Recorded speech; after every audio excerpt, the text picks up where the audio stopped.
I am running for county attorney because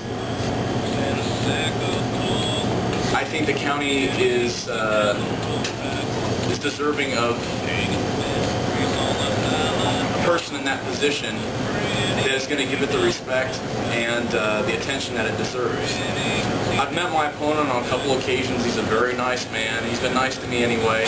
It's a little uncomfortable, a little awkward when we talk, but I get the sense from people in the community that have had interactions with him that, you know, he's more or less just punching the clock, and he's more or less just there. And, you know, on some level, you can probably see where he's coming from. You know, the last time that this office was contested on any level, in the primary and, you know, in the general election, I don't know if it's been 30 years since there's been a true contest. I guess what I'm trying to say is, as tax-paying citizens of this county, you guys, you know, pay quite a bit of money to the county attorney to do a good job, a great job, and you have to expect that. You also delegate to him, or he's, you know, has a lot of obligations and responsibilities to protect the citizens of this county, to represent them. I think that I can do a better job.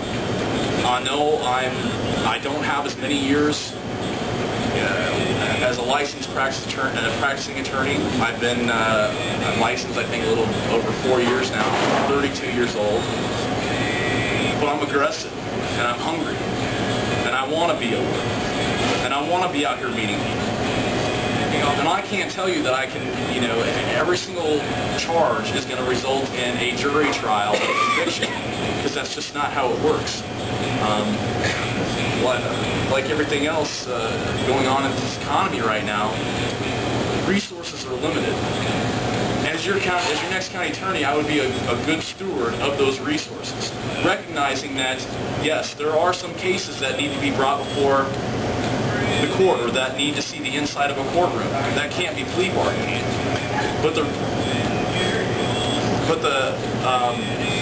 You know, realistically speaking, the resources aren't there, and the time's not there, and that's just not possible.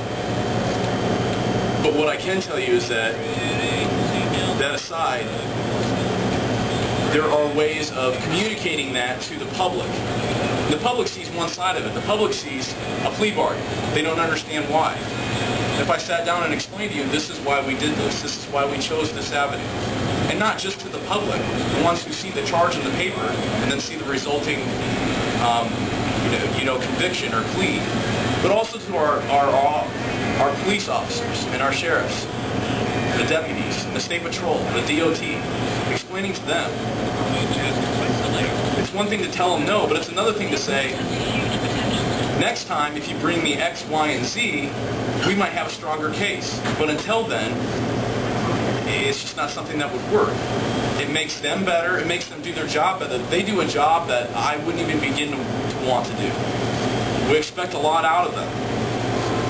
And I don't think that there's a lot of communication right now between our law enforcement in this county and the county attorney. And that's, I guess, the number one thing that I hope to bring to this office is just communication.